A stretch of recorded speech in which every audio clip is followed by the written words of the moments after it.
नवंबर तक 80 करोड़ से अधिक देशवासियों को ये आपके हक का है, कोई इसको वापस। दोस्तों बहुत बहुत स्वागत है आप सभी का एक बार फिर से। जी हाँ दोस्तों, आज पूरे दिन की कई महत्वपूर्ण और बड़ी खबरें निकलकर सामने आ रही हैं। जानेंगे सभी खबरों को विस्तार से। तो दोस्तों खबरों में आगे बढ़ने से पहले वीडियो को एक प्यार भरा लाइक जरूर कर दें और ताजा खबरों को जानने के लिए चैनल को सब्सक्राइब भी जरूर कर लें। तो देखते हैं पहली बड़ी खबर क्या निकल कर आ रही है। बगैर स्थायी पता के भी मिलेगा उज्ज्वला कनेक्शन, सरकार जल्द लागू करने जा रही है योजना का दूसरा फेज। जी हां, बात कर रहे हैं कि केंद्र सरकार जल्द ही उज्ज्वला योजना का दूसरा फेज लागू करने जा रही है। इसके तहत उन लोगों को भी एलपीजी कनेक्शन देने का इंतजाम होगा जिनके पास स्थायी पता नहीं है। इसका फायदा शहरों में रहने वाले गरीबों और देश के विभिन्न हिस्सों में रोजगार की तलाश में जाने वाले श्रमिकों को खास तौर पर होगा। इसे जल्द लागू करने की तैयारी है। इसके पहले फेज की शुरुआत मई 2016 में की गई थी। उत्तर प्रदेश के बलिया से उज्ज्वला योजना की शुरुआत हुई थी, जिसके तहत गरीबी रेखा के नीचे रहने वालों को मुफ्त में एलपीजी कनेक्शन दिया जाता है। पेट्रोलियम मंत्रालय के तहत आने वाली सरकारी तेल कंपनियां अभी उज्ज्वला के दूसरे फेज का अंतिम प्रारूप तैयार कर रही हैं। इसमें जो बड़े बदलाव होंगे उसमें स्थायी पता की जरूरत को कम किया जाएगा। दोस्तों अगर आप भी अपने गांव, शहर या राज्य की खबर देखना चाहते हैं तो कमेंट में अपने गांव, शहर या राज्य का नाम जरूर लिखें। और अगर आपको अभी तक किसी भी सरकारी सुविधा का लाभ नहीं मिला है तो वो भी कमेंट करके जरूर बताएं कि सरकार की कौन सी योजना आप तक नहीं पहुंची है, जिससे कि आपकी बात हमारे चैनल के माध्यम से सरकार तक पहुंच जाए। तो चलिए बढ़ते हैं अगली बड़ी खबर की ओर।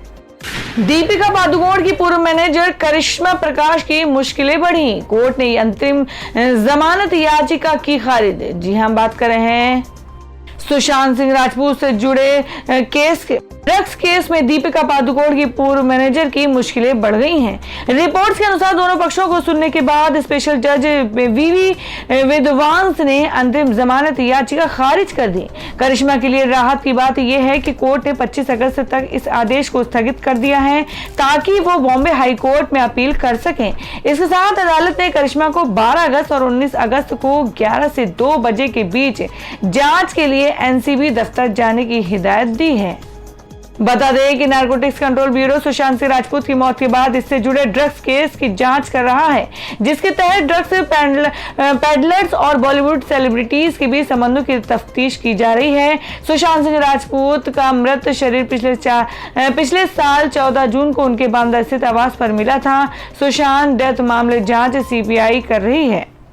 यूपी की हर ग्राम पंचायत में खुलेंगे 2 जन सेवा केंद्र। अब गांव में ही बन जाएंगे आय जाति निवास प्रमाण पत्र। जी हां, आपको बता दें कि गांव में रहने वालों को आय जाति निवास प्रमाण पत्र बनवाने के लिए अब दूर नहीं जाना होगा, बल्कि उन्हें अपनी ग्राम पंचायत में स्थापित जन सेवा केंद्र तक पहुंचना होगा। वहां आवेदन के बाद आसानी से उनके प्रमाण पत्र बन जाएंगे। लोग डिजिटल पेमेंट के माध्यम से फीस जमा कर सकेंगे। साथ ही सरकारी योजनाओं का लाभ भी जन सेवा केंद्रों पर तत्काल मिलेगा। उत्तर प्रदेश की योगी आदित्यनाथ सरकार पहली बार हर ग्राम पंचायत में 2 जन सेवा केंद्र स्थापित कर रही है। 16 नवंबर 2020 से शुरू की गई CSC 3.0 योजना से अब तक प्रदेश में 1,52,830 जन सेवा केंद्र स्थापित हो चुके हैं। इन केंद्रों को डिजिटल पेमेंट को बढ़ावा देने के लिए भीम ऐप से जोड़ा गया है। आय जाति निवास प्रमाण पत्र आदि का शुल्क प्रति आवेदन 30 रुपए निर्धारित है। जनसेवा केंद्र संचालकों को पहले की तुलना में अब प्रति आवेदन मिलने वाले शुल्क में भी बढ़ोतरी हुई है। और यही नहीं, कोविड-19 के दौरान सरकार की ओर से की गई शुरुआत का लाभ गांव के लोगों को मिला है। डिस्ट्रिक्ट पोर्टल से जुड़े केंद्रों पर 59,639 लोग कोविड टीकाकरण के लिए रजिस्ट्रेशन करा चुके हैं। तो दोस्तों, इससे आम नागरिकों को क्या सहूलत मिलेगी? आप अपनी राय कमेंट बॉक्स में जरूर बताएं। बढ़ते अगली खबर की ओर। सीएम ठाकरे ने बताया आमजन के लिए दोबारा कब शुरू होंगी लोकल ट्रेन। जी हां, आपको बता दें कि महाराष्ट्र के सीएम उद्धव ठाकरे ने मुंबई लोकल ट्रेनों को दोबारा शुरू करने को लेकर सकारात्मक संकेत दिए हैं। उन्होंने कहा कि हमसे अक्सर ये पूछा जाता है कि मुंबई लोकल ट्रेनों को दोबारा कब शुरू किया जा रहा है। कोरोना केस घट रहे हैं, स्थिति चिंताजनक नहीं है, लेकिन कुछ जगहों पर हमें अभी भी सावधान रहने की जरूरत है। इसलिए हम अभी भी विचार कर रहे हैं। हमने ये नहीं कहा कि हम ट्रेनों को दोबारा शुरू नहीं करेंगे। करेंगे। जी आपको बता दें, उन्होंने कहा कि लोकल ट्रेनों को शुरू करने या ना करने का निर्णय लेने से पहले राज्य के विभिन्न हिस्सों में कोरोना की स्थिति को ध्यान में रखा जा रहा है। बता दें कि कोरोना वायरस की दूसरी लहर के दौरान राज्य में कोरोना के केसों में हुई वृद्धि के बाद आम जन के लिए अप्रैल माह से ही मुंबई लोकल ट्रेनों को बंद कर दिया गया था। वर्तमान में केवल सरकारी कर्मचारी और आवश्यक सेवाओं को ही लोकल ट्रेनों में यात्रा करने की अनुमति दी गई थी। सोमवार को महाराष्ट्र सरकार ने कोरोना के मामले में कमी को देखते हुए 25 जिलों में कोरोना की पाबंदियों में ढिलाई दी है और इन जिलों में दुकानों के खुलने के समय को बढ़ाया गया और मॉल को भी खोलने की अनुमति दी गई। हालांकि आमजन को मुंबई की लोकल ट्रेनों में सफर करने की अनुमति नहीं दी जाए या नहीं, इस बात पर सरकार ने फिलहाल कोई निर्णय नहीं लिया है। उत्तर प्रदेश में 1 सितंबर से खुल सकते हैं परिषदीय स्कूल। सीएम योगी ने दिए स्कूल तैयार करने के निर्देश। जी हां, आपको बता दें कि उत्तर प्रदेश में बेसिक शिक्षा परिषद की कक्षा 1 से 8 तक के स्कूलों को 1 सितंबर से खोला जा सकता है। बेसिक शिक्षा विभाग 15 अगस्त से खुल रहे माध्यमिक विद्यालयों में कोरोना संक्रमण की स्थिति का आंकलन करने के बाद 1 सितंबर से स्कूल खोलने की निर्णय कर सकता है। मुख्यमंत्री योगी आदित्यनाथ ने मंगलवार को आयोजित टीम 9 की बैठक में कोरोना संक्रमण की स्थिति नियंत्रित होने के चलते सभी शिक्षण संस्थानों में नवीन सत्र शुरू करने की तैयारी करने के निर्देश दिए थे। परिषदीय स्कूलों में ग्राम विकास एवं पंचायती राज विभाग की मदद से साफ सफाई और सैनिटाइजेशन कराने, शौचालयों की सफाई कराने और क्लास में स्वच्छता के प्रबंध करने के निर्देश दिए थे। मुख्यमंत्री के निर्देशों के बाद बेसिक शिक्षा विभाग ने इसकी तैयारी शुरू कर दी है। तो दोस्तों, आप लोगों को क्या लगता है कि अब हर राज्य में सरकार को स्कूल खोलने की अनुमति दे देनी चाहिए? आप अपनी राय कमेंट बॉक्स में जरूर बताएं। बढ़ते हैं अगली खबर की ओर। स्वास्थ्य मंत्री ने तीसरी लहर की आशंका पर बताया दिल्ली में कब फिर लगेगा लॉकडाउन। जी हां, बात करें कि दिल्ली के स्वास्थ्य मंत्री सत्येंद्र जैन ने कहा कि तीसरी लहर की आशंका के मद्देनजर अस्पतालों में बुनियादी सुविधाएं बढ़ाने के लिए बड़े स्तर पर तैयारियां चल रही हैं। इसके तहत अस्पतालों में 37,000 से अधिक ऑक्सीजन बेड की व्यवस्था की जा रही है। इसके साथ ही दूसरी लहर से सबक लेकर सरकार पूरी तरह सतर्क है, इसलिए संक्रमण बढ़ने पर सरकार सख्त कदम उठाने में बिल्कुल देर नहीं करेगी। संक्रमण दर आधा फीसद 0.50% होने पर विभिन्न गतिविधियों पर प्रतिबंध शुरू कर दिया जाएगा और संक्रमण दर 5% पहुंचने पर दिल्ली में पूर्ण लॉकडाउन कर दिया जाएगा। उन्होंने ये बात भारतीय वाणिज्य एवं उद्योग मंडल एसोचैम द्वारा आयोजित एक वर्चुअल कार्यक्रम में कही थी। हालांकि उन्होंने ये भी कहा कि दिल्ली में तीसरी लहर तभी आएगी जब डेल्टा वायरस के अलावा कोरोना का कोई नया स्ट्रेन सामने आएगा, इसलिए तीसरी लहर कब तक आएगी ये कहना संभव नहीं है। भारतीय आयुर्विज्ञान अनुसंधान परिषद ICMR द्वारा तय मानक के अनुसार संक्रमण दर 5% से होने पर खतरा अधिक होता है। अब प्रधानमंत्री गरीब कल्याण योजना पर किसान नेता राकेश टिकैत ने कसा तंज। जानिए क्या कहा उन्होंने। जी हां, आपको बता दें कि किसान नेता राकेश टिकैत केंद्र सरकार और उनकी नीतियों से नाराज हैं। इस वजह से वो आए दिन सरकार की नीतियों और रीतियों की आलोचना करते रहते हैं। अपने इंटरनेट मीडिया हैंडल ट्विटर पर वो अक्सर सरकार की आलोचना करते रहते हैं। ताजा मामलों में उन्होंने प्रधानमंत्री नरेंद्र मोदी की प्रधानमंत्री गरीब कल्याण योजना पर तंज कसा है। एक विज्ञापन की फोटो के साथ उन्होंने लिखा है कि मोदी योगी का तो बस थैला है, इसके अंदर अनाज तो हैशटैग किसान ने भरा है। ये लिखते हुए उन्होंने तमाम मीडिया संस्थाओं को टैग भी किया है। केंद्र सरकार के 3 कृषि कानूनों के खिलाफ दिल्ली की 3 सीमाओं पर दिए जा रहे धरना प्रदर्शन को अब 8 माह से अधिक का समय हो चुका है। किसानों ने 26 जनवरी को दिल्ली में ट्रैक्टर रैली निकालकर जिस तरह से उत्पात मचाया वो किसी से छिपा नहीं है। इसके बाद भी किसानों और केंद्र सरकार ने कई दौर की बातचीत हो चुकी है, मगर उन बातों का कोई सर्वमान्य हल नहीं निकला। अब एक बार फिर से केंद्र सरकार और किसानों के बीच बातचीत के जरिए इसका हल निकालने की बात हो रही है।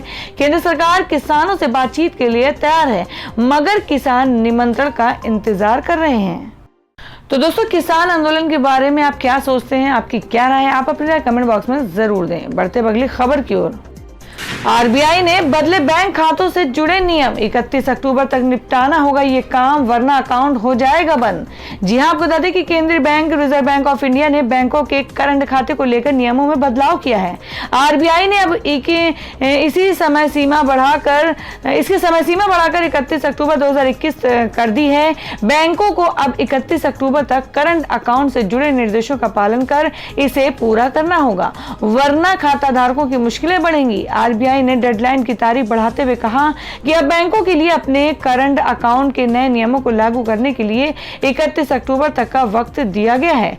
आरबीआई ने बैंकों के लिए करंट अकाउंट या चालू खाते से संबंधित नियम को लागू करने के लिए 31 अक्टूबर तक का वक्त दिया है। दरअसल आरबीआई के नए नियम से कई छोटे व्यापारियों को परेशानी हो रही थी, जिसके चलते उन्होंने सरकार से इसकी शिकायत की, जिसके बाद आरबीआई ने राहत देते हुए इस 31 अक्टूबर तक के लिए बढ़ा दिया है।